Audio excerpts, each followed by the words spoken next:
DD किसान, बदलते भारत की शान।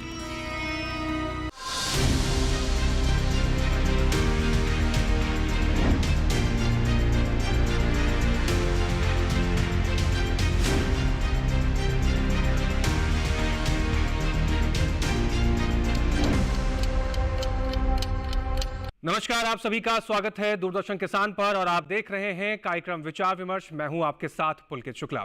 हमेशा की तरह एक बार फिर से हम विचार विमर्श कार्यक्रम आप सबके सामने लेकर हाजिर हैं और आप जानते हैं कि विचार विमर्श के इस कार्यक्रम में हर बार की तरह खेती किसानी से जुड़े हुए कुछ महत्वपूर्ण पहलुओं पर हम मंथन करते हैं और इस मंथन से निकल कर आती हैं जानकारियां और उन जानकारियों का फायदा होता है सीधा आपके खेती किसानी पर और आपकी आर्थिक स्थिति पर। जी हाँ दोस्तों, इस कार्यक्रम के माध्यम से हम अपने देश के तमाम ऐसे सेक्टर्स हैं खेती से जुड़े हुए जिनको मजबूत करने के लिए और उनसे जुड़े हुए जो लोग हैं उनको मजबूत करने के लिए इस कार्यक्रम में उद्देश्य इसी तरीके से लेके हम आते हैं ताकि आप तक जानकारियाँ पहुँचे और आप उन जानकारियों का सही समय पर सही तरीके से लाभ उठा सकें। तो शुरुआत करते हैं कार्यक्रम की और आज हम बात करेंगे अपने देश में पैदा होने वाले काले हीरे की।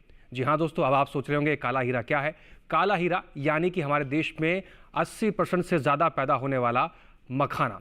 ये मखाना कैसे हमारे किसानों की ज़िंदगी को बदल सकता है और कैसे इससे जुड़े हुए जो तमाम सेक्टर्स हैं, चाहे वो प्रसंस्करण हो, विपणन हो या उत्पादन हो, इसको और कैसे बेहतर किया जा सकता है, इसके बारे में आज हम चर्चा करेंगे।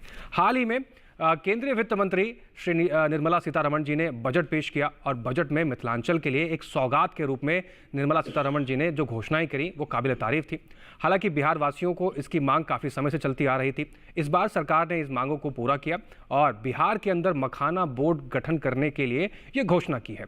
अब बिहार में मखाना बोर्ड गठन होने से बिहार की तस्वीर कितनी बदलती है और मखाना क्षेत्र से जुड़े हुए जो किसान हैं उनके लिए ये क्या सौगात लेकर आएगा, आज विचार विमर्श के इस कार्यक्रम में इस पर हम विचार विमर्श करेंगे। तो शुरुआत करते हैं कार्यक्रम की। सबसे पहले मिलवाते हैं उन खास लोगों से जो आप तक ये तमाम जानकारियां पहुंचाएंगे। तो स्वागत करते हैं सबसे पहले डॉक्टर गिरीश कुमार झा जी का। आपका स्वागत है सर। आप प्रिंसिपल साइंटिस्ट हैं, head division of agriculture bioinformatics ICAR से। इसके साथ ही आज हमारे साथ डॉक्टर राजीव शर्मा जी हैं। आपका भी बहुत स्वागत है डॉक्टर राजीव जी। आप प्रिंसिपल साइंटिस्ट एग्रोनॉमी IRI और ex head research centre for makhana Darbhanga Bihar से आप रह चुके हैं। साथ ही आज हमारे साथ तीसरे खास मेहमान हैं, उनका भी स्वागत करते हैं डॉक्टर सतीश कुमार यादव जी। आपका भी बहुत स्वागत है डॉक्टर साहब। आप प्रिंसिपल साइंटिस्ट हैं, nodal officer AICRN and potential crops Pusa से। तो चर्चा की शुरुआत हम करें, लेकिन उससे पहले इस विषय से जुड़ी एक रिपोर्ट पर नजर डाल लेते हैं, उसके बाद जानकारी के सिलसिले को आगे बढ़ाते हैं।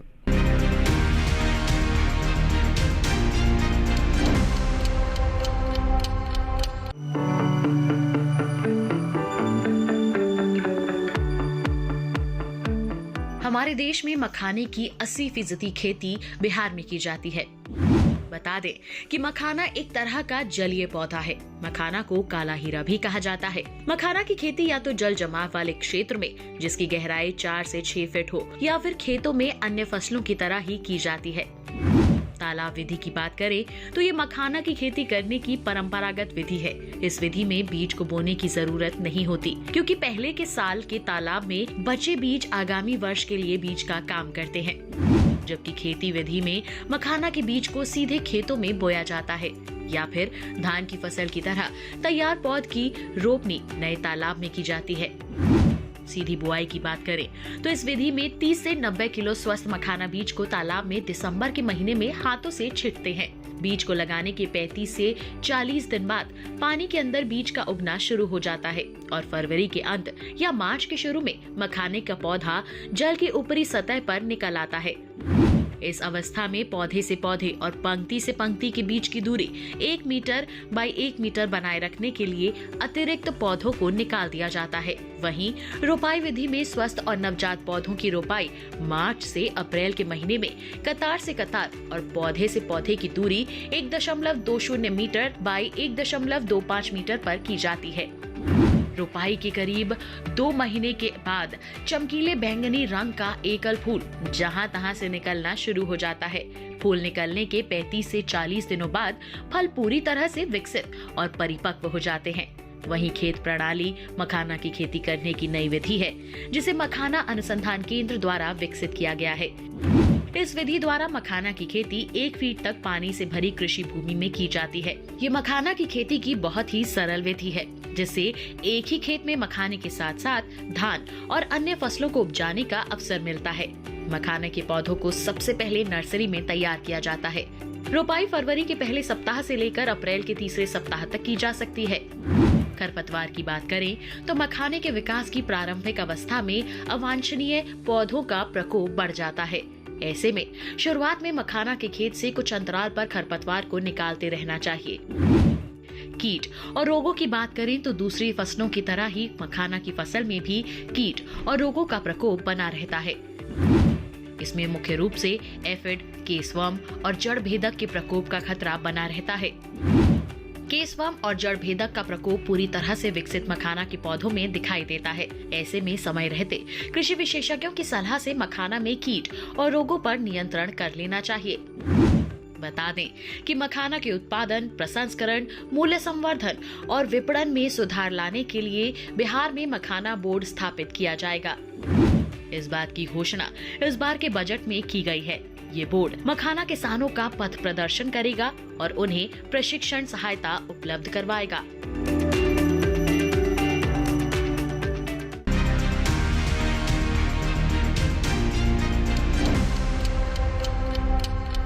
इस रिपोर्ट के जरिए हमने देखा क्या कुछ खासा, लेकिन जमीनी स्तर पर किस तरीके से फायदा होगा, क्या कुछ बदलाव देखने को मिलेगा। शुरुआत करते हैं डॉक्टर राजीव शर्मा जी से। डॉक्टर राजीव शर्मा जी, बड़े दिनों से मिथिलांचल वासियों की मांग थी कि मखाने बोर्ड का गठन किया जाए, और क्या आपको लगता है कि थोड़ी सी देरी हुई सरकार की तरफ से लोगों की मांग पूरी होने में, और जब ये गठन हो चुका है तो अब क्या कुछ परिवर्तन देखने को मिलेगा बिहार के ज़मीनी स्तर पर जो किसान मखाने की खेती करते हैं, और ये जो मखाना बोर्ड स्थापित किया गया है, कितना बड़ा ऐतिहासिक कदम देखते हैं आप इसको?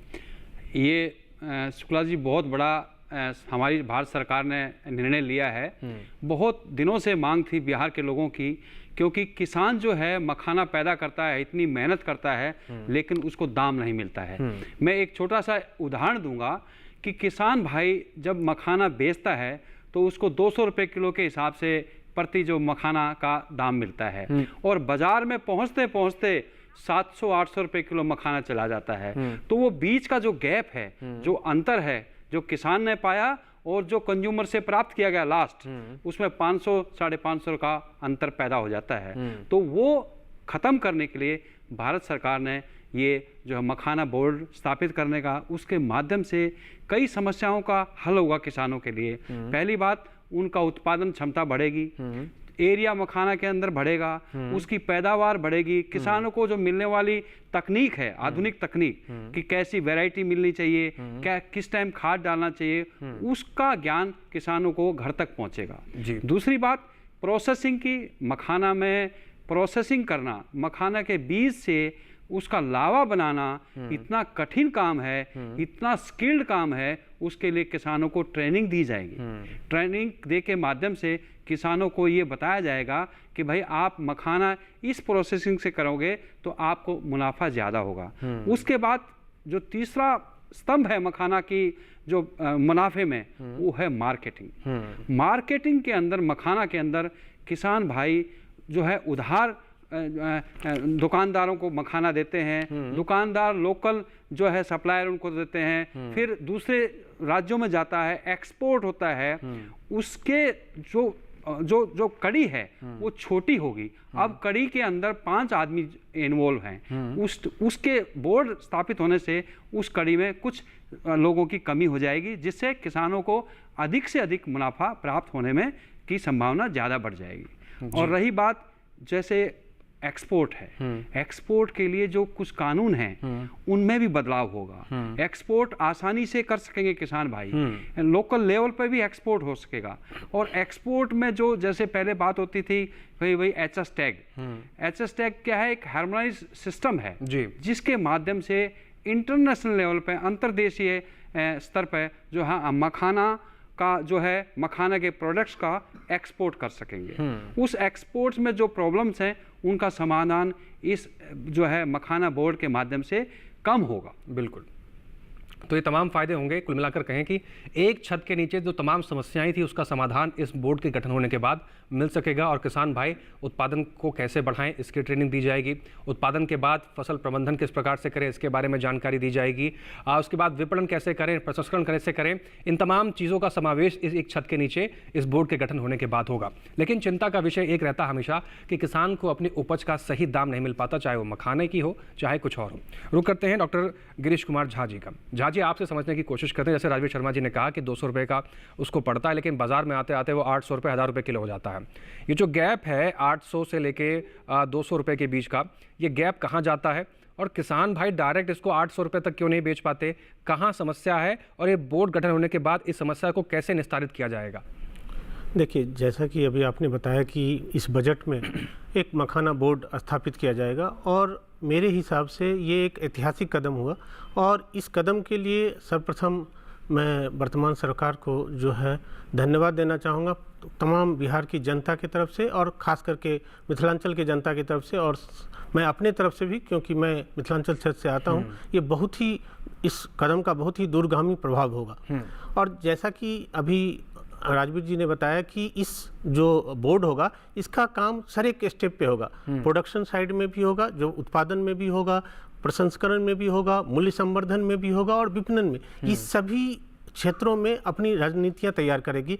और कैसे करेगी? जो अभी आपने कहा कि जो मार्केटिंग है, सबसे पहला मार्केटिंग में ये है कि आपका प्रोडक्ट जो है वो ग्रुप में, जो उसको एक अच्छा क्वांटिटी में हो, जिससे कि आप डिक्टेट कर सकें। और इसके लिए इसमें आप देखेंगे तो इसमें सबसे बड़ी बात है कि ये कहा गया है कि जितने लोग इसमें रहेंगे उसको एफपीओ की तरह, एफपीओ के माध्यम से, फार्मर प्रोड्यूसर ऑर्गेनाइजेशन के माध्यम से संगठित किया जाएगा। और जब संगठित किया जाएगा तो प्रोड्यूस बढ़ेगा। साथ ही साथ आप ये भी देखेंगे, जब संगठन होगा तो क्या होगा कि मार्केटिंग में आसान होगा, क्योंकि रिम्यूनरेटिव प्राइसेज के लिए सबसे इंपॉर्टेंट चीज़ है कि मार्केटिंग। और मार्केटिंग जब हम बात करते हैं तो हम डोमेस्टिक मार्केट की बात भी करते हैं और इंटरनेशनल मार्केट की बात करते हैं। ठीक है, भारत में डोमेस्टिक मार्केट भी बहुत बड़ा मार्केट है, लेकिन जब तक एक्सपोर्ट नहीं होगा, और ये जो बोर्ड होगा ये इस रिम्यूनरेटिव प्राइस को इंश्योर करने के लिए पहले सारे एक्सपोर्ट इंपोर्ट के जो रूल्स रेगुलेशंस होंगे उसको भी करेगा। साथ ही इतना ही नहीं, जब आप एक्सपोर्ट करते हैं तो क्वालिटी पे ध्यान देता है, तो ये बोर्ड का ये भी एक काम होगा कि वो ये देखेगा कि कैसे इसकी ग्रेडिंग हो, किस स्टैंडर्ड कैसा हो, इस सब चीज़ों का भी फिक्स करेगा। जब ये सब चीज़ें फिक्स होगी तो नेचुरली, और जो एक और बात कह रहे थे राजवीर जी की, जो चेन होता है, ये चेन जितना छोटा होगा, फार्मर्स टू प्रोड्यूसर जो हम बोलते हैं कि फार्म टू फॉर्क, इसके बीच जितना चेन छोटा होगा मुनाफा उतना बढ़ेगा।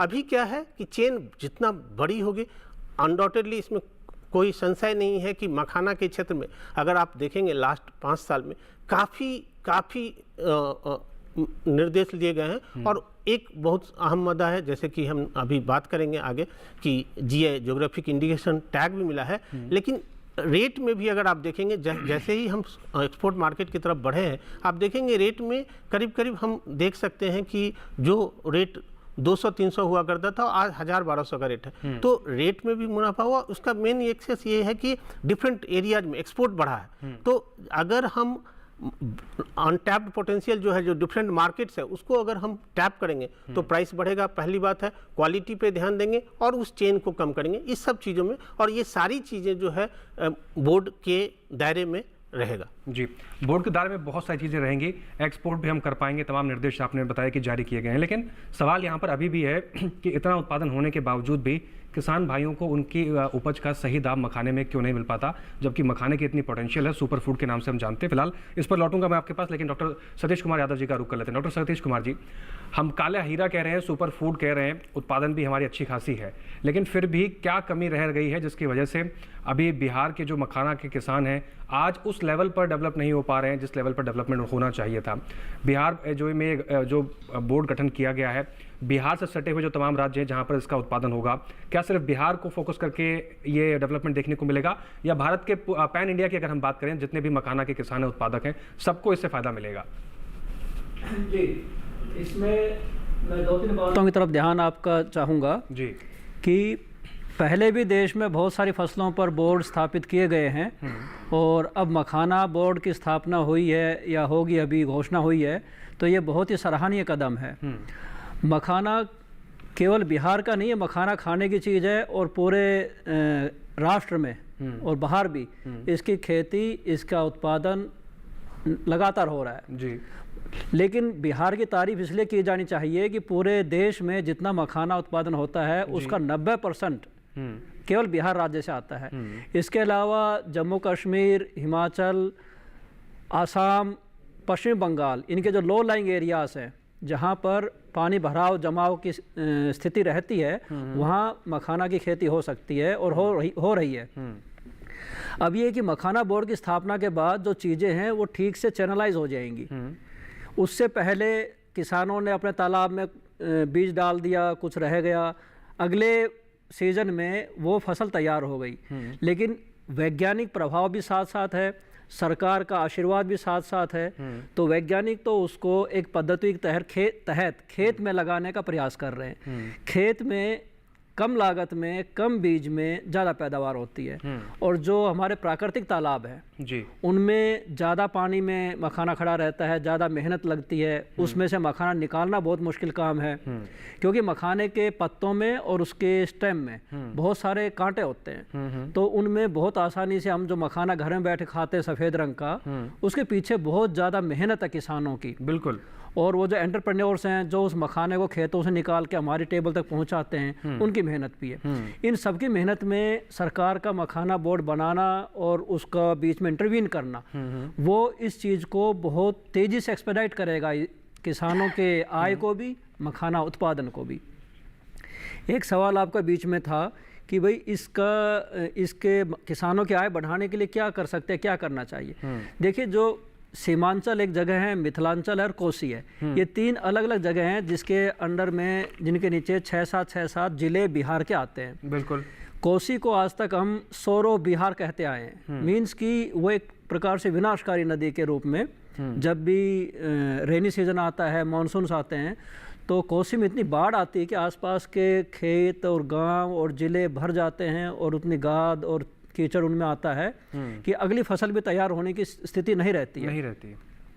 वैज्ञानिकों ने प्रयास किया है, वहाँ के किसानों ने प्रयास किया है कि बीच में चेक डैम्स बनाकर, बीच में अवरोध पैदा करके उसी कोसी के विनाशकारी रूप को एक बहुत ही, एक प्रकार से आशीर्वाद वाला रूप प्रदान करने का प्रयास किया जा रहा है। इस दिशा में जो बिहार कृषि विश्वविद्यालय है साबौर में, वहाँ के वाइस चांसलर के नेतृत्व में डॉक्टर DR सिंह जी हैं, और वहाँ के जो BP सैक भोला पासवान शास्त्री कृषि महाविद्यालय है पूर्णिया में, वो सब मिलकर उस कोसीवाड़ी बेल्ट के अंदर लगातार प्रयास कर रहे हैं। वो मखाना के जो बहुत ही एलिट जर्म प्लाज्म है उसका संग्रहण भी कर रहे हैं, और संग्रहण के साथ साथ जो वैरायटीज विकसित हो रही है वो किसानों तक पहुँचा रहे हैं। इसमें मैं एक जानकारी और दे दूँ कि सरकार अपने स्तर पर काम करती है अपने हिसाब से, लेकिन जो आदमी खेत में काम करता है, वह किसान है या एंटरप्रेन्योर है, वो इस दिशा में पहले से ही प्रयासरत हैं। और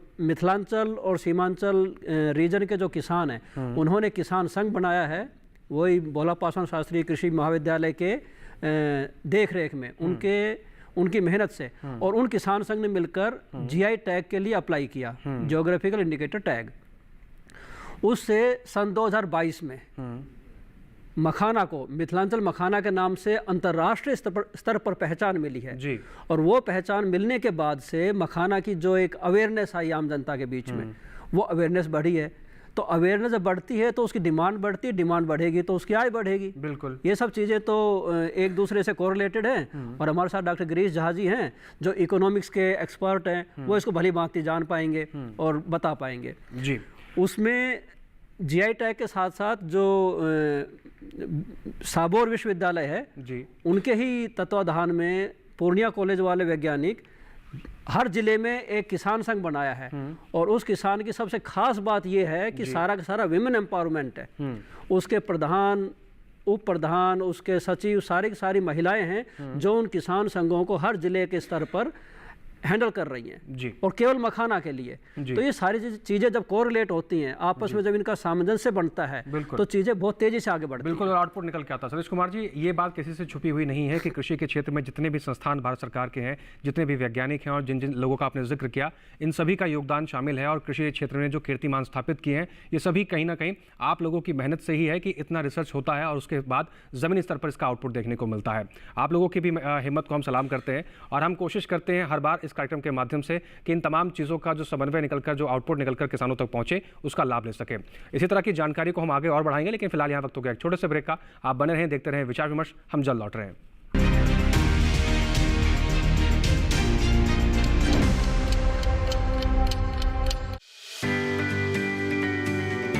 नमस्ते, मेरा नाम रवि है। बहुत सालों से मैं अपना CNG ऑटो चलाता हूँ और इससे मिलने वाले माइलेज से मैं खुश हूँ। नमस्ते, मैं राजेश हूँ।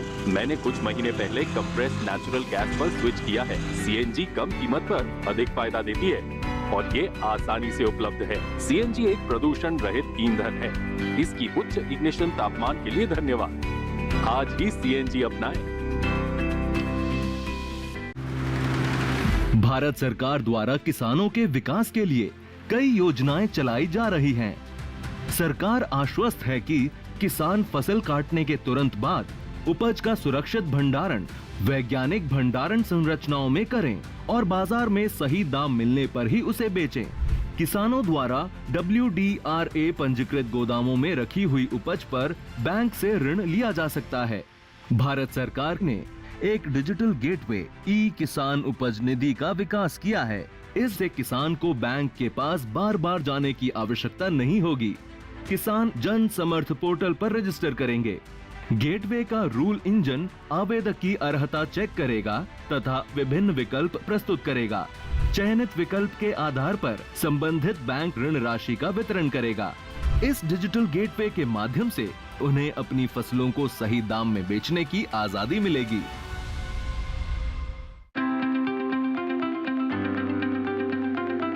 The heart of your kitchen is the LPG gas stove. My ISI and BIS certified LPG stove is the source of heat needed to cook my favorite meals.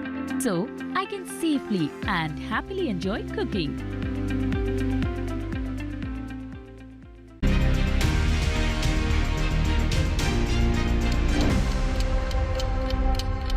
Break के बाद एक बार फिर से आप सभी का स्वागत है। आप देख रहे हैं कार्यक्रम विचार विमर्श और आज हम बात कर रहे हैं कि मखाने की खेती से कैसे बिहार के और बिहार के जो किसान हैं उनकी तस्वीर बदली जाए और मखाने से जुड़े हुए जो तमाम सेक्टर्स हैं उनके लिए आने वाले सालों में कितना बड़ा अपार संभावनाएं लेकर आ रहा है जो तमाम ये बजट में पेश किया गया है।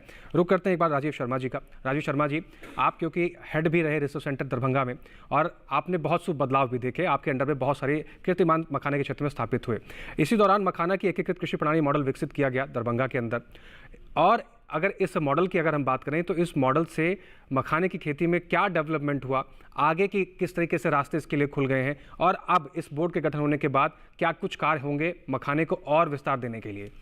देखिए, मखाना बिहार में जो है, जो पारंपरिक तरीके से मखाना जो है तालाबों में किया जाता था और तालाबों की गहराई जो है 9 फुट 8 फुट होती थी और उसमें जो बीज डाला जाता था, अगर मान लो आपके पास 1 हेक्टेयर का तालाब है तो 80 किलो बीज जो है वो डाला जाता था 1 हेक्टेयर के तालाब में।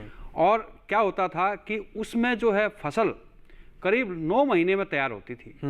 और जब किसान भाई बीज निकालते थे तालाब से तो उनको डुबकी लगा करके, जैसे गोताखोर समुद्र में डुबकी लगाते हैं, इसी तरीके से डुबकी लगा करके बैठ करके पानी में हैं, ठंडे पानी में वो मखाना का बीज निकालते थे। और कभी भी अगर मान लो बीज 100 किलो है एक तालाब में तो वो लगभग बेचारे मेहनत करके 3-4 बारी डुबकी लगा करके जो है कम से कम 60-70 किलो ही वो निकाल पाते थे, अगर 100 किलो बीज निकालना है तो पूरा। तो कहने का मतलब ये है कि काफ़ी बीज पड़ा रह जाता था, सारा बीज उनके हाथ में नहीं लगता था।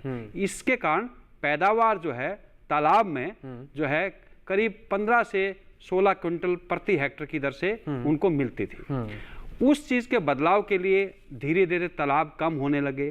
तालाब लोगों को मखाना की जगह मछली में बदलने लग गए धीरे धीरे। तो किसानों ने क्या किया कि भाई मखाना के जो किसान थे उन्होंने सोचा भाई किस तरीके से हम जो है अपनी खेती को कैसे शुरुआत रखें, कैसे चालू रखें, किस रूप में हम किस दिशा में जाएं। तो मखाना अनुसंधान केंद्र ने काफ़ी अनुसंधान किया और मखाना की खेती को खेतों में लेकर आए। खेतों में लेकर के आए तो खेतों में तालाब तो बन नहीं सकते जी, तो खेतों में एक खेती तो हो नहीं सकती जी, तो उसमें 2-2 3-3 खेती करनी पड़ेंगी जी, जिससे उनको आय का साधन भी बना रहे जी। एक तरीके से कहें कि इंटरक्रॉपिंग है ये, नॉट इंटरक्रॉपिंग, ये क्रॉपिंग सिस्टम है जी, फसल प्रणाली जी। इसको फसल प्रणाली के रूप में खेतों में कैसे मखाना उगाया जाए उसका समावेश करके क्रॉपिंग सिस्टम मोड में मखाना की खेती शुरू की। उसमें क्या है कि हम जो है नवंबर दिसंबर के महीने में 500 वर्ग मीटर की जो है एक नर्सरी बनाते हैं जी, उसमें 20 किलो बीज लगता है। देखिए वहाँ 80 किलो बीज लगता था, यहाँ 20 किलो बीज से हम जो है नर्सरी तैयार करते हैं जी। वो नर्सरी जो है फरवरी के माह में तैयार हो जाती है, उसकी कल्पें निकलती हैं और अप्रैल और मार्च के महीने में आप पूरा 1 हेक्टेयर का खेत तैयार करो, उसमें 1 फीट पानी, देखिए मखाना की खेती बगैर पानी के नहीं की जा सकती, बिल्कुल, और 1 फुट से 1.5 फुट तक पानी जो है खेत में रखना पड़ेगा। तो जो मखाना की पौध हैं वो फरवरी मार्च के महीने में तैयार हो जाती हैं और किसान भाई नर्सरी वहां से उखाड़ते हैं और 1 मीटर से 1 मीटर की दूरी लाइनों में भी होनी चाहिए और पौधे के बीच में भी होनी चाहिए, तो वो रुपाई करते हैं। तो अप्रैल या मार्च के एंड में जो है रुपाई हो गई, उसके बाद धीरे धीरे फसल तैयार होती है और फसल अगस्त तक तैयार हो जाती है। ये फर्क यहाँ पर क्या है कि एक तो यहाँ से उत्पादन ज्यादा होता है प्रति हेक्टर, दूसरी बात है हम मनचाही वैरायटी, जैसे हमारे मखाना अनुसंधान केंद्र ने स्वर्ण वैदाई वैरायटी का रिलीज किया जी, दूसरी साबोर से भी साबोर मखाना 1 एक प्रजाति विकसित की गई। तो ये दोनों प्रजातियों ने काफी मतलब युद्ध क्षेत्र पे उत्पादन में बढ़ावत हुई, करीब 26 से 27 क्विंटल पर हेक्टर की पैदावार ये वैरायटी दे रही है। तो वो खेत में जो फसल तालाब में 9 महीने में तैयार होती थी, फसल 5 महीने में होती। मखाना की खेती हो गई अगस्त में, उसके बाद किसान भाई उसमें वाटर चेस्टनट सिंघाड़ा लगा सकते हैं जी। सिंघाड़ा आपका दिसंबर तक तैयार हो गया। लेट वैरायटी पानी निकालने के बाद उसमें गेहूं की लेट वैरायटी का भी सोइंग की जा सकती है, धान भी लगाया जा सकता है। हाँ नहीं, देखिए पहले मखाना, फिर सिंघाड़ा, फिर गेहूं। दूसरा फसल प्रणाली है मखाना, धान और गेहूं, और एक और है प्रणाली मखाना वृषम। तो ये 3-4 क्रॉपिंग सिस्टम है, 3-4 फसल प्रणाली है। इनसे किसानों को एक ही खेत में 3 फसल लेने का अवसर मिलता है, उनका उत्पादन बढ़ता है, कमाई भी बढ़ती है, पैदावार जो है, जो आय है, इनकम है प्रति हेक्टर, वो काफी बढ़ जाती है। तो इस तरीके से क्रॉपिंग सिस्टम में किसान भाई जो है मखाना की खेती करेंगे तो उनको काफी मुनाफा होगा, काफी पैदावार होगी और समय से खेत उपलब्ध भी हो जाएगा। जी, तो ये बहुत बेहतर प्रणाली आपने बताई। इन तीनों प्रणालियों का इस्तेमाल किसान भाई करते हैं तो न केवल मखाने का उत्पादन लेंगे, गेहूं भी कर पाएंगे और चावल का भी उत्पादन आप कर पाएंगे। ऐसी तमाम प्रणालियां हैं, कुछ और प्रणालियों पर जिक्र करेंगे, लेकिन उससे पहले रुक करते हैं डॉक्टर कृष्ण कुमार झा जी का। डॉक्टर झा जी, अगर हम बात करें जो वित्त मंत्री ने घोषणाएं की हैं, उसमें एक घोषणा इसकी भी की गई कि national institute of food technology and entrepreneurship का भी शुरुआत की जाएगी। एक तो ये सेक्टर हो गया, दूसरा मखाना बोर्ड गठन हो गया, और हमने बात करी कि प्रणालियाँ भी हैं। तो इन तमाम चीज़ों का समावेश मिलाकर अब स्टार्टअप्स की अगर हम बात करें तो बिहार में जो मखाने से जुड़े हुए स्टार्टअप्स हैं उनको भी बूम मिल पाएगा। किसानों को कैसे जोड़ा जाएगा उनसे, ताकि उनके लिए एक अलग से बाजार स्थापित किया जा सके?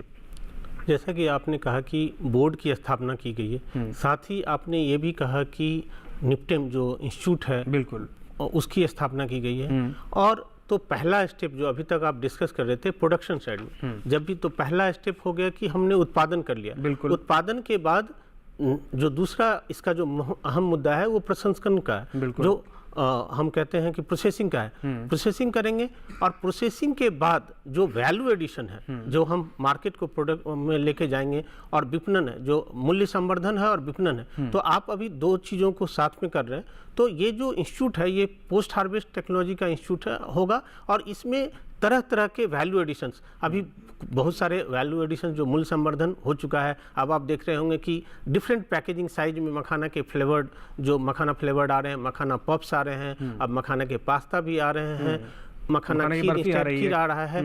तो इस सब चीज़ों में जब कोई भी उद्यमी, जब भी कोई भी स्टार्टअप शुरू करेगा तो उसको प्रोडक्ट डिफरेंट वेरिएशंस चाहिए, प्रोडक्ट से कंज्यूमर्स के डिफरेंट टाइप के डिमांड्स हैं। तो उस तरह के डिमांड्स को मीट करने के लिए आपको रिसर्च की जरूरत है, और ये सब इंस्टीट्यूट्स उस स्टार्टअप को इस सब चीज़ों में प्रशिक्षण दे सकता है। तो ये सारा चीज़ जो है एक दूसरे को कम्प्लीमेंट्री होगा मखाना के ग्रोथ में। जैसा कि जो बोर्ड है, सबसे पहले मैंने बोला कि जब बोर्ड बनेगी तो सबसे पहले आंकड़े की जरूरत होगी, और बोर्ड का पहला काम यही होगा कि वो जो आंकड़े हैं उसका कलेक्ट करे, पब्लिश करे। उतना ही नहीं, बीच बीच में जो है पब्लिश करे कि पीरियोडिकल्स या जर्नल्स या बुक्स इस पे लाए। उसके बाद इकोनॉमिक रिसर्च करे कि कैसे ये फायदेमंद हो, किसानों के वेलफेयर्स के लिए क्या क्या किया जाएगा।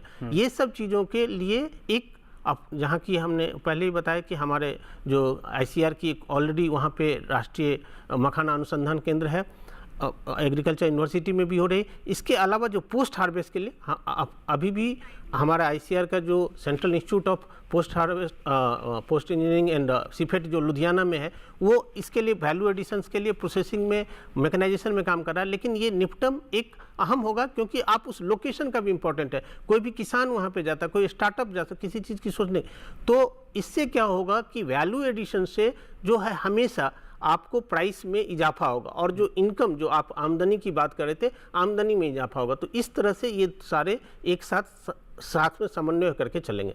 जी, डॉक्टर सतीश जी का रुख कर रहे हैं। डॉक्टर सतीश जी, आप प्रोसेसिंग की बात कर रहे हैं, पोस्ट हार्वेस्टिंग की हम बात कर रहे हैं, लेकिन क्या लगता है कि इन सब चीज़ों के होने के बावजूद भी, आज भी इतना सब कुछ डेवलप हमने कर लिया, गठन होने के बावजूद भी, अगर हम बात करें प्रबंधन, मखाने का प्रबंधन और प्रसंस्करण, क्या एक ये चुनौती है अभी भी, और बोर्ड के गठन होने के बाद क्या इस चुनौती को पार पाने में सफलता मिलेगी? जो मखाना का प्रबंधन या इसका पोस्ट हार्वेस्ट कहें या वैल्यू एडिशन कहें, वो सब चीज़ें अपनी जगह ठीक हैं, परंतु वर्तमान में स्थिति ये है कि मखाना को एक प्रकार, जैसे आपने उसे ब्लैक डायमंड बोला जी, एक और उसके लिए कहावत है कि वो वाइट गोल्ड भी है। जब वो बन के तैयार होता है तो सफ़ेद होता है, और उसके अंदर प्रोटीन रिच होने की वजह से, कार्बोहाइड्रेट रिच होने की वजह से जी, उसके अंदर इतने सारे मिनरल्स हैं, सुपर फूड है वो। हाँ, सुपर फूड तो कहते ही हैं कि उसको वाइट गोल्ड भी कहा जाता है। इसकी पूर्ति अभी पूरे देश में नहीं हो पा रही है, बिल्कुल। या यूँ कहे कि मखाना कैसे लगता है या कैसे खाया जाता है, यही देश में अवेयरनेस पिछले एक दशक पहले नहीं थी। बिल्कुल। जब से GI टैग मिला तो इन चीज़ों में एक प्रकार की तेज़ी आई है। अब रही बात पोस्ट हार्वेस्ट की, पोस्ट हार्वेस्ट की ज़रूरत तब पड़ती है जब चीज़ें बहुतायत में उपलब्ध हो, और उपलब्ध होने के बाद उसका करें तो करें क्या, तो उसको हम ठीक ठाक करके और वैल्यू एडिशन की तरफ ले जाते हैं या प्रसंस्करण की तरफ ले जाते हैं। वो सब चीज़ें अपनी जगह काम करेंगी।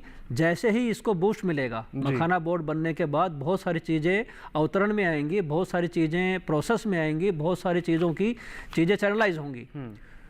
उन चीज़ों को ध्यान में रखते हुए अब मखाना की खेती, जैसे डॉक्टर साहब ने बताया, डॉक्टर शर्मा ने, कि ये तालाब में भी होती है, खेतों में भी होती है। तालाब की बनस्पत खेतों में करेंगे तो वो ज़्यादा फायदेमंद रहेगा इकोनॉमिक वैल्यू से, कई कारणों से। वो कारण डॉक्टर साहब बता चुके हैं और बाकी सब भी जानते हैं। अब जो आपका सवाल अगर दोबारा पूछें कि क्या था, क्या मखाना बोर्ड इसके प्रसंस्करण के उसमें, तो एक बार उस पर फिर से चर्चा करेंगे। जी, डॉक्टर शर्मा जी का रुख करें। डॉक्टर शर्मा जी, जिस तरीके से डॉक्टर साहब ने बताया कि बहुत सी चीज़ें हैं, लेकिन हम प्रोसेसिंग के क्षेत्र में तब बढ़ेंगे जब हम उत्पादन उतना कर पाएंगे। क्या हम उत्पादन के क्षेत्र में भी पीछे हैं? क्योंकि जहाँ तक मैंने पढ़ा है कि हम इतना उत्पादन करते हैं लेकिन हम उसका इस्तेमाल नहीं कर पाते हैं। आपकी इसमें क्या राय है, क्या सही टिप्पणी आपकी होगी इसमें? देखिए, जब हम उत्पादन कर लेते हैं किसान भाई, क्या होता है, मखाना की एक वैसी प्रकृति है, अगर मखाना का बीज आपने अगस्त के महीने में निकाल लिया, उसको साफ सुथरा कर करके उसको तुरंत आपको पानी में रखना है। मखाना का बीज का जर्मिनेशन 3 महीने तक रुकता है। 3 महीने के बाद अगर किसान भाई, कभी कभी क्या होता है, जैसे उन्होंने मखाना के बीज निकाल लिया खेत में से अगस्त सितंबर के अंदर, और अक्टूबर नवंबर तक अगर उन्होंने उसका लावा नहीं बनाया तो वो सारा बीज खराब हो जाएगा, जर्मिनेट हो जाएगा दोबारा, और जर्मिनेट होने के बाद ना तो उसका लावा बनेगा, ना उसका जर्मिनेशन होगा, ना उसका कोई खरीदार मिलेगा। तो मखाना के किसानों को मैं ये राय दूंगा कि अगर आपका मखाना का बीज खेत में से अगस्त के महीने में निकला है, सितंबर के महीने में निकला है, तो जल्दी से जल्दी उसको सुखा करके उसका लावा बना करके मार्केट में बेच सकते हैं। कभी कभी किसान भाई दूसरे नए किसान जो हैं बीज भी खरीदते हैं। तो हमारे मखाना अनुसंधान केंद्र से हम बीज बेचते थे किसानों को, लेकिन हमने वो एक नियरेस्ट टाइम फिक्स कर रखा था कि हम जो है नवंबर या अक्टूबर के एंड तक जो है बीज बेचेंगे। उसके बाद जो है बीज किसान अगर अपने घर में भी रखेगा, तालाब में भी रखेगा, तो वो खराब हो जाएगा। ये पहली पोस्ट हार्वेस्ट जो है सावधानी है किसान भाइयों को मखाना निकालने के बाद। दूसरी बात जो है, जब आप मखाना का लावा बनाते हैं, उसमें हमारे लुधियाना के आईसीआर इंस्टीट्यूट सिफिट ने एक पॉपिंग मशीन बनाई है जी। उस मशीन का भी काफ़ी लाभ है। उसका प्रयोग करके भी किसान भाई कोऑपरेटिव सोसाइटी के रूप में एकत्रित होकर, क्योंकि एक किसान जो है पॉपिंग मशीन नहीं खरीद सकता, उसका मैनेजमेंट नहीं कर सकता, गांव स्तर पे या डिस्ट्रिक्ट स्तर पे या तालुका स्तर पे जो है किसान अपनी एक सोसाइटी बना करके ये मशीन का आप रख सकते हैं। सभी किसानों के वो काम आ जाएगी। और जो दूसरा मखाना निकालने का तरीका जो पारंपरिक है वो बहुत ही कष्टदायक है। हाथ में मखाना का गर्म बीज रखना पड़ता है, उसको फोड़ना पड़ता है। अगर उस समय तापमान मखाने के बीज का और फोड़ने की जो ताकत है हाथ पर रख करके अगर उनका समावेश नहीं हुआ तो मखाना का जो लावा जो है रसगुल्ले जैसा है वो नहीं बनेगा, छोटा बनेगा, तो किसानों को जो मार्केट में प्राइस है वो नहीं मिलेगा। एक मखाना किलो जो है 1200 रुपए किलो है, एक 1000 रुपए किलो है, एक 800 रुपए किलो है, एक 500 रुपए किलो है। उस मखाना के बीज में भी अगर उसकी अच्छी तरह ग्रेडिंग नहीं होगी तो अच्छा दाम किसान को नहीं मिलेगा। मखाना का जैसे ही लावा बनता है उसकी किसान भाई को ग्रेडिंग करनी पड़ती है। बिल्कुल। ग्रेडिंग में भी 3 कैटेगरी हैं, एक थुर्री है, एक मुर्रा है, एक लावा है। ग्रेडिंग के हिसाब से किसानों को मार्केट में प्राइस मिलता है। थुर्री को कोई पसंद नहीं करता। थुर्री का लावा जो है बिल्कुल ही 150-200 रुपए किलो मिलता है और काला होता है और टाइट होता है, खाने में दांत में तकलीफ होती है। और जो लावा ए क्वालिटी का होता है उसका 800 रुपए किलो, 1200 रुपए किलो, 1500 रुपए किलो तक भी दिल्ली जैसे शहर में मिलता है जी। तो ये सब जी, आपने जो ग्रेडिंग की बात कही, ये 3 जो स्टेप्स आपने बताए ग्रेडिंग के कि 3 तरीके की ग्रेडिंग होती है। इस ग्रेडिंग को किसान भाई पहचाने कैसे और इसके उत्पादन में क्या कुछ कर सकते हैं, इस पर मैं आपके साथ एक सवाल और पूछूंगा। लेकिन फिलहाल यहाँ वक्त हो गया एक छोटे से ब्रेक का। आप सभी बने रहे, हम जल्द लौट रहे हैं एक ब्रेक के उस पार।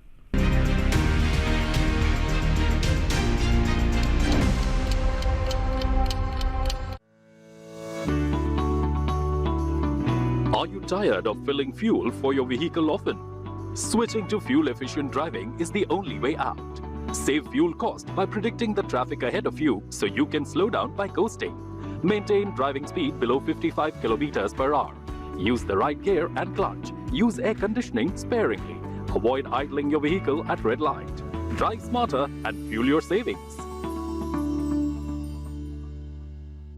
प्रधानमंत्री फसल बीमा योजना प्राकृतिक आपदा की स्थिति में बीमा द्वारा किसानों को आर्थिक सुरक्षा देने की ओर एक कदम। हमने फसल बीमा योजना को अधिक प्रभावी बनाया, उसके दायरे में ज्यादा किसानों को लाए।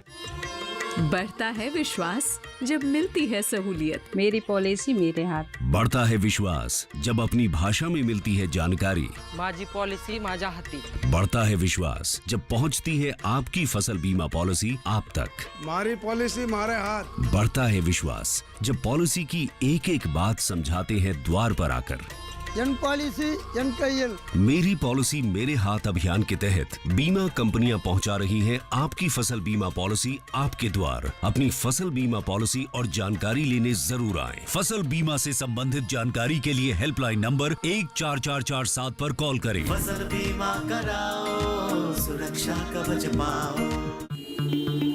Sir 50,000 advance. और इतना कैश तो हम नहीं लाए। और आज बैंक भी बंद है। इलाज है डिजिटल पेमेंट का आसान सा ढूंढ। लेकिन अरे घबराइए मत, सावधानी के साथ करेंगे तो कोई साइड इफेक्ट भी नहीं होगा।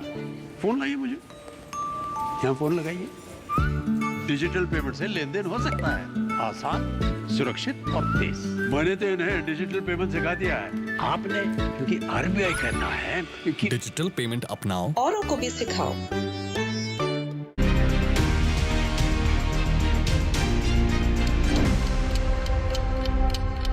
ब्रेक के बाद एक बार फिर से आप सभी का स्वागत है। आज हम चर्चा कर रहे हैं कि मखाने की खेती से कैसे बिहार की स्थिति को बेहतर किया जाएगा और इससे जुड़े हुए जो किसान हैं तमाम सेक्टर से उनका कैसे विकास होगा आने वाले सालों में, क्योंकि हमने देखा है कि इस बार के बजट में मखाना बोर्ड के गठन होने की घोषणा की गई है। फिलहाल चर्चा को आगे बढ़ाते हैं, डॉक्टर राजीव शर्मा जी का रुख करें। डॉक्टर शर्मा जी, आपने तमाम चीज़ें का बताया कि ग्रेडिंग और ये सब चीज़ें, अगर हम बीज उपलब्धता की बात करें तो बिहार के या फिर अन्य जो हमारे रीजन है जहाँ पर मखाने की खेती की जा रही है, हमारे पास ये जो ग्रेडिंग करने का तरीका बताया, कोई ऐसा बीज है जो एक ही ग्रेड का सारा मखाना पैदा हो? नहीं, देखिए ऐसा है, आप ये तो संभव नहीं है। अगर किसान भाई खेत में अगर गन्ना लगाएंगे तो सारे गन्ने एक साइज के मिलें आपको हार्वेस्टिंग के टाइम, वो संभव नहीं है। मखाना, जबकि मखाना की खेती होती है तो जब बीज निकलता है, बीज तो सारे एक साइज के होते हैं, लेकिन जब आप बीज से लावा बनाते हैं तो क्या होता है कि कुछ बीज टेम्परेचर जो कह रहा है, मैंने कहा कि पारंपरिक तरीके से जब लावा बनाया जाता है तो उसमें एक समान रूप का लावा नहीं बन पाता है।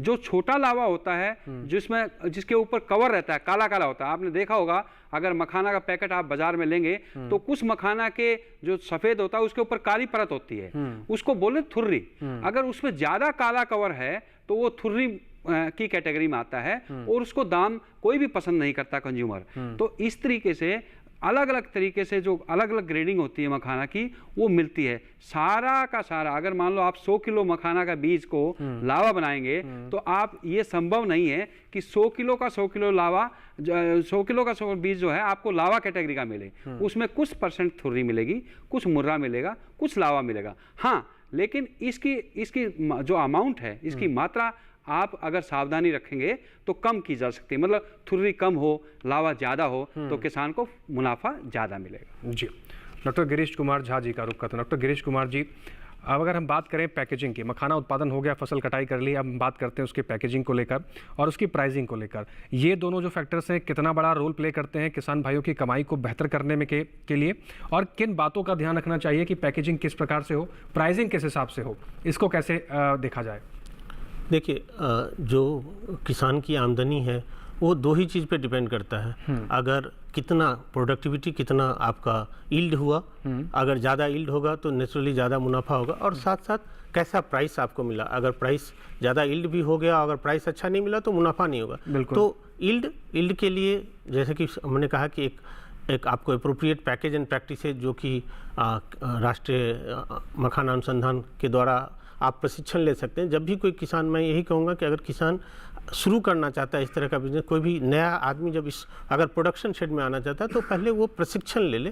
और बहुत जगह है जहाँ के, जैसे कि मैंने अभी बताया, राष्ट्रीय मखाना अनुसंधान में प्रशिक्षण ले लें और प्रोडक्शन और प्रोसेसिंग का। तो एक तो हुआ कि आप अच्छी प्रजाति लगाएं, अच्छे से पैकेज एंड प्रैक्टिसेस करें तो आपको अच्छी यील्ड। उसके बाद यील्ड करने के बाद जो दूसरी बात है कि हम प्रोसेसिंग की, प्रसंस्करण की, उसके जो सारे स्टेज हैं, जैसा कि अभी पहले बताया गया कि आप ठीक से सीड को कलेक्ट करने के बाद क्लीनिंग करें, क्लीनिंग के बाद हर एक सीड को जो है हर एक साइज के हिसाब से ग्रेडिंग करें। क्योंकि ग्रेडिंग अगर सही होगा तभी जो है यूनिफॉर्म हीटिंग होगा रोस्टिंग के टाइम में, और वो प्रोसेसिंग की इफिशियंसी को बढ़ाएगा।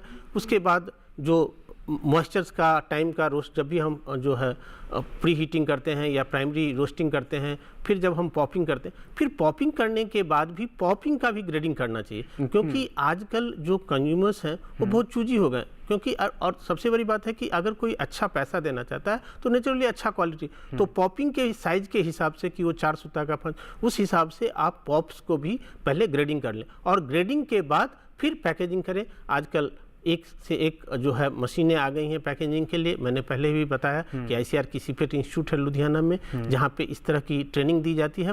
और मूल्य तभी आपको मिलेगा जब रॉ आइटम्स को जितना आप मूल्य संवर्धन करें। मूल्य संवर्धन, जैसे मैंने कहा कि अभी एक छोटी सी चीज़ें हैं कि आप उसमें तरह तरह के फ्लेवर मिला सकते हैं। दूसरी चीज़ें हम जो है कि अगर आपका पॉप्स है तो उसका वॉल्यूम्स बहुत ज़्यादा होता है, आप उसको कम करना चाहते हैं तो आप जो है मखाना खीर पाउडर बना दें, मखाना खीर के रूप में हो जाएगा। जो आपको थुर्री मिल जाती है, उस थुर्री को भी आप जो मल्टीग्रेन्स, जो हम मखाना पफ्स बोलते हैं, जिसमें और भी ग्रेन्स मिला के हम कभी कभी उस थुर्री का यूज करके आप पास्ता बना सकते हैं। तो इस तरह के मखाना का कोई भी ऐसा पार्ट नहीं है जो कि यूज नहीं होता। आपको किसी न किसी तरह के मूल्य संवर्धन और इस सब चीज़ों में आपको टेक्निकल हेल्प लेना पड़ेगा। और इसी कंटेक्स्ट में, जैसा कि मैंने पहले बोला था, जो निफ्टम जो इंस्टीट्यूट आएगा वो ये सब चीज़ों पे काम करेगा। क्यों और वो इस चीज़ों किसानों को प्रशिक्षण देगा, किसानों को या एंटरप्रेन्योरशिप को प्रशिक्षण देगा कि आप किस तरह से मूल्य संवर्धन करें। और एक मुनाफा अच्छा आमदनी का एक स्रोत ये भी है कि आप अपने मार्केट को, अगर आप जो है डायरेक्ट जो है आप डिस्टेंट मार्केट में लेके जाएं। एक तो हमने ये भी बोला कि आप कलेक्टिवाइज, आप ग्रुप में रहें सो दैट कि आपके प्रोड्यूस ज़्यादा होंगे, वो होमोजीनियस होंगे, तो आप प्राइस डिक्टेट कर सकते हैं। प्लस अंतर्राष्ट्रीय मार्केट में अब जो मखाना है, मखाना अब खास करके अपने औषधि गुण के कारण और खास करके पौष्टिक आहार के कारण ये जो है एक हेल्दी स्नैक्स के रूप में बहुत ही पॉपुलर हो गया। डिमांड बहुत ज़्यादा हो गया। अभी हाल में ही जो है लोगों ने यहाँ तक कहा कि इसका जो है मार्केट साइज जो है 3,000 करोड़ का मार्केट साइज होने वाला। तो इस मार्केट साइज तभी होगा जब आप डिस्टेंट मार्केट में जाएंगे, अमेरिका में जाएंगे, यूरोप में जाएंगे, और अब जा भी रहे हैं तो आपको अंतर्राष्ट्रीय मार्केट की तरफ लिंक करना पड़ेगा, एक्सपोर्ट करना पड़ेगा। और ये सारी चीज़ें जब आप करेंगे तो नेचुरली आपको अच्छी आमदनी होगी और लोग इस आमदनी का अब अनुभव ले रहे हैं। जी, तो तमाम बातें हैं और तमाम चीज़ें आपने बताई इन टर्म्स, फाइनेंशियल टर्म्स की अगर हम बात करें, तमाम एक्सपोर्ट्स को लेकर और बहुत सारी बातें आपने बताई हैं। लेकिन डॉक्टर सतीश कुमार यादव जी का रुख करें। डॉक्टर सतीश कुमार जी, ये तमाम चीज़ें हैं भी और होती भी आ रही हैं और आगे भी होती रहेंगी। इसके इर्द गिर्द अगर हम बात करें, फिर भी क्या चुनौतियां आप देखते हैं कि अभी भी कुछ चुनौतियां हैं जिसको पार पाना बहुत ज़रूरी है? क्या प्रकार की वो चुनौतियां हैं और उन चुनौतियों से कैसे निपटा जाएगा? सबसे पहली और बड़ी चुनौती है कि मखाना के बीज को पानी से बाहर निकालना। जैसा कि मैंने पहले ही बताया, मखाना के पत्तों पे और उसके तना भाग में ढेर सारे कांटे होते हैं और जब किसान बाहर उसमें घुसते हैं पानी में तो कमर तक और गले तक अंदर जाके और कभी कभी तो डूब के भी उसके अंदर फिर वो बीज को बाहर निकालते हैं। जी, तो ऐसी मशीनें बने जो मखाना के बीज को बाहर निकाल सके। क्योंकि जब मखाना का जो फल होता है, जो ब्लास्ट होता है, उसकी सिचुएशन होती है कि सारा बीज बिखर के बाहर आ जाता है जी, और पानी में वो तैरता है। उस वक्त तक हम उस मखाना के बीज को नहीं निकाल सकते। फिर जब वो नीचे बैठ जाता है 2 दिन बाद 3 दिन बाद, फिर एक बड़ा सा बांस का डंडा लेके उन सारे पत्तों को एक तरफ सरकाया जाता है, फिर बीच में चलने की जगह बनाई जाती है जी। तब उस बीज को बाहर निकाल के टोकरियों में लाद के बाहर पानी से लेके आते हैं किसान। तो ऐसी एक मशीन बने जिससे कि उसको हम इजीली निकाल सके। दूसरा है कि उस जो गुर्री बोलते हैं इसको, उससे जो लावा में कन्वर्ट करते हैं, मीन्स कि इसका छिलका उतार के और जो सफ़ेद रंग का हम खाते हैं, वो सिचुएशन आने के लिए भी मशीनें बनी भी हैं। लुधियाना से भी तैयारी है और ये साबोर विश्वविद्यालय ने भी एक मशीन लगाई है। लेकिन जो ज़्यादा मैक्सिमम काम उसका 70-80% काम अभी तक हाथ से ही हो रहा है। जैसा कि आपके वीडियो में दिखाया जा रहा है, मैं खुद भी वहाँ रह कर आया हूँ, देख कर आया हूँ। उसमें 7-8 आदमी या बच्चे काम करते हैं लगातार, उसको मखाने को गर्म करते हैं एक मिनट के लिए और लास्ट में जाके उसे ब्लास्ट करते हैं। तब जाके उसके अंदर इतना वैक्यूम क्रिएट होता है, इतनी गैस बनती है कि वो ब्लास्ट होके उसका जो काले रंग का छिलका अलग होता है और सफ़ेद मिलता है। अब वो हाथ की तो उसमें महारत हासिल हो गई, वो तो स्किल्ड पर्सन, उन्होंने अपनी स्किल डेवलप कर ली। वैसा ही मशीन भी बने और उसको उस परफेक्शन तक काम करे जिस परफेक्शन से हमें वो उत्तम क्वालिटी का, सबसे बढ़िया गुणवत्ता वाला मखाना खाने के लिए प्राप्त हो। क्योंकि वो उत्तम वाला प्राप्त होगा तभी उसकी डिमांड होगी और तभी उसका आय में वृद्धि होगी किसान की। अब किसान और कंज्यूमर के बीच में एंटरप्रेन्योर्स हैं या उद्यमी हैं या बिजनेसमैन हैं, जो भी एक परिपाटी है, वो सब कभी कभी दुखदायी भी होते हैं, लेकिन वो उनके लिए सुखदायी भी होते हैं कि किसान के मखाना को कंज्यूमर लेवल तक पहुंचाने के लिए उसकी पैकेजिंग में, उसके प्रसंस्करण में मदद करते हैं जी। क्योंकि सीधा मखाना खाने लायक किसी के लिए भी नहीं है, या उसको पॉप अप भी करवा दें, उसको सफ़ेद उसमें से लावा निकाल भी दें तो भी बहुत सारी जगह पे उस पर काले रंग का कुछ छिलका रह जाता है, तो बहुत ज़्यादा कंज्यूमर प्रेफरेंस नहीं हो पाती है। बीच में जब उद्यमी आते हैं तो वो खेती तो नहीं कर पाते, लेकिन वो उसको खेती के बाद के मिले प्रोड्यूस को, उस उपज को एक बहुत ही बढ़िया ढंग से प्लेटेबल बनाते हैं। उसमें पैकेजिंग भी आ गई। अगर सीधा एक ऐसे खुले में किसी को देंगे तो कोई नहीं खरीदेगा, लेकिन बढ़िया से रैपर में डाल के उस पर कंपनी का नाम लिख के थोड़ा रंग रोगन करके उसी को बोलते हैं जो दिखेगा वो बिकेगा। मीन्स कि कंज्यूमर के मार्केट में, कंज्यूमर्स की आंखों में जो चीज़ अट्रैक्ट होगी तो वो चीज़ ज़्यादा बिकेगी और उसका दाम भी उतना ही बढ़ेगा। तो ये सब चीज़ें हैं जी। तो तमाम चुनौतियां हैं और इन चुनौतियों को पार भी पाएंगे समय के साथ साथ, जिस हम यहाँ तक पहुँचे भी हैं और तमाम अनुसंधान भी किए जा रहे हैं। एक आखिरी सवाल, अंतिम सवाल इस कार्यक्रम का मैं आपसे पूछना चाहूँगा सतीश कुमार जी। सतीश जी, जिस तरीके से हम फसलों को देखते हैं, उत्पादन को देखते हैं, तमाम व्यवस्थाएँ करते हैं, तमाम बोर्ड का गठन भी किया जाता है, जो आपने समस्याएँ बताई, चुनौतियाँ बताई, क्योंकि उसमें कंटीले होते हैं और तालाब में किसान भाई उतरते हैं तो कई तरह की समस्याएँ भी उत्पन्न हो जाती हैं। क्या आपको लगता है कि जो इससे जुड़े हुए किसान हैं उनके बीमा को लेकर भी सरकार को कुछ सोचना चाहिए, या बीमा की कोई व्यवस्थाएं हैं सरकार द्वारा, और फसल बीमा को लेकर इसमें क्या देखते हैं आप? हाँ, ये बहुत ही बढ़िया आपने ध्यान दिलाया। फसल बीमा तो हम सुनते आए, फसल बीमा के साथ साथ मखाना में काम करने वाले किसानों का जीवन बीमा भी इसी परिपाटी में कवर कर लिया जाए तो ये तो सोने पे सुहागा वाली बात होगी, क्योंकि उस मखाना के बीज को पानी से निकालना बहुत ही जोखिम भरा काम है। बिल्कुल। और पानी में कोई जाएगा तो बहुत सारा सूट वूट पहन के जाएगा नहीं। बिल्कुल। वो एक लंगोट पहन के और बिना जूते चप्पल के पानी में उतरते हैं। अगर जो भी मखाना उत्पादक संघ है या किसान है या मखाना में काम करने वाले वैज्ञानिक हैं, वो इस बात को भली भांति जानते हैं कि पानी में उतरने वाला किसान किन परिस्थितियों का, किन दुखदायी परिस्थितियों का सामना करता है। तो अगर बीमा का बीच में आता है तो ये बहुत ही अच्छी बात है। जी, डॉक्टर राजीव शर्मा जी, आपसे अब आपका रुख करते हैं। क्लोजिंग स्टेटमेंट, बहुत कम समय हमारे पास बचा हुआ है, तो आप थोड़ा संक्षिप्त में रखिएगा। ऐसा है, देखिए, मखाना की खेती के लिए सबसे समस्या बड़ी है, अगर मखाना का बीज निकलेगा उसका लावा बनाना। दूसरी बात जो है पानी, और किसानों को अच्छी तकनीक उपलब्ध कराई जाए, समय से कराई जाए, और गवर्नमेंट विशेषकर बिहार सरकार और भारत सरकार मखाना की खेती, जैसे हॉर्टिकल्चर क्रॉप पर सब्सिडी दी जाती है, हालांकि कुछ सब्सिडी है 13,000 पर हेक्टर पौंड पे है और 16,000 खेत में है, लेकिन अगर इसकी सब्सिडी बढ़ाई जाए तो किसानों को प्रोत्साहन मिलेगा और वो खेती ज़्यादा करेंगे। रही बात अभी इंश्योरेंस की, डॉक्टर साहब बता रहे थे, इंश्योरेंस बहुत ज़रूरी है, क्योंकि खेत में कीड़े कांटे, सांप बिच्छू सब होते हैं। बिल्कुल। और किसान जो मखाना का जो बीज निकालता है वो करीब 5 घंटे सुबह 8 बजे से लेके 2 बजे तक, जब तक पानी गर्म नहीं हो जाता तब तक वो मखाना के पानी में बैठा रहता है और मखाना का बीज निकालता रहता है। जी, तो उसकी सेहत के लिए जरूरी है, इंश्योरेंस जरूरी है। जी, ये तमाम चीज़ें बहुत ज़रूरी है। और हमारे देश के जो किसान हैं वो दिन रात एक कर अपनी मेहनत से, कड़ी मेहनत से, कड़ी धूप में और इन तमाम चीज़ों से निपटारा कर कर हमारे देश की फसलें उगाते हैं, हमारे भविष्य की फसलें उगाते हैं। तो इसलिए ज़रूरी है कि इन किसानों का भी ध्यान रखा जाए और उनकी जो उपज है इनका सही मूल्य भी इनको मिले। आप तीनों मेहमानों का बहुत शुक्रिया, आप हमारे साथ जुड़े और मखाने की खेती में जो अपार संभावनाएं उसको साझा किया। डॉक्टर गिरीश कुमार झा जी, आपका बहुत शुक्रिया हमारे साथ जुड़ने के लिए। डॉक्टर राजीव शर्मा जी, आपका भी बहुत शुक्रिया हमारे साथ जुड़ने के लिए। डॉक्टर सतीश कुमार यादव जी, आपका भी बहुत शुक्रिया, बहुत महत्वपूर्ण जानकारियां हमारे आपने किसानों तक पहुंचाई है। इसके साथ ही आज के विचार विमर्श कार्यक्रम में बस इतना ही। हमारे इस कार्यक्रम से जुड़े आपको कोई भी जानकारी, कोई भी सुझाव हम तक पहुंचाना है तो आपको पता आप क्या कर सकते हैं, आप हमारी ईमेल आईडी का इस्तेमाल कर सकते हैं। आप हमारी ईमेल आईडी नोट कर लीजिए। हमारी ईमेल आईडी है vicharvimarsh08@gmail.com। इसके अलावा आप हमारे डीडी किसान के कॉल सेंटर पर फ़ोन करके अपने सवाल, अपने सुझाव भी दर्ज करा सकते हैं। आप हमारा नंबर नोट कर लीजिए। हमारा नंबर है 1800113060, जो कि सोमवार से सुबह 6 बजे से लेकर शनिवार के रात 10 बजे तक आपकी सेवा में खुला रहता है। तो इन नंबरों का इस्तेमाल कीजिए, इन ईमेल आईडी का इस्तेमाल कीजिए, अपने सुझाव और विचार हम तक पहुंचाइए। हम इसी तरीके के तमाम जानकारियां, तमाम ऐसे विषय आप तक पहुंचाते रहेंगे ताकि आप इन तमाम जानकारियों का सही समय पर सही तरीके से इस्तेमाल कर अपनी खेती किसानी में परिवर्तन ला सकें, हमारे किसान भाई आर्थिक रूप से मजबूत हो सके। इसके अलावा इस कार्यक्रम को आप दोबारा देखना चाहते हैं, कोई जानकारी आपसे छूट गई है या आप चाहते हैं कि ये कार्यक्रम कई और लोगों तक पहुंचे, तो आप हमारे QR कोड को स्कैन कर सकते हैं डीडी किसान के YouTube चैनल पर जाकर। टेलीविजन स्क्रीन पर हम आपको एक QR कोड दिखा रहे हैं, इस QR कोड को स्कैन कीजिए, सीधा आप पहुंच जाएंगे डीडी किसान के YouTube चैनल पर। वहां पर भी विचार विमर्श के इस कार्यक्रम को आप दोबारा से भी, कहीं पर भी, कितने लोग साथ बैठकर देख सकते हैं। इसके साथ ही हम आपसे लेंगे विदा, फिर से हाजिर होंगे आज ही के दिन इसी समय इसी चैनल पर नए विषय के साथ, नए मेहमानों के साथ। तब तक के लिए आप बने रहें डीडी किसान के साथ और हमें दीजिए इजाजत। नमस्कार।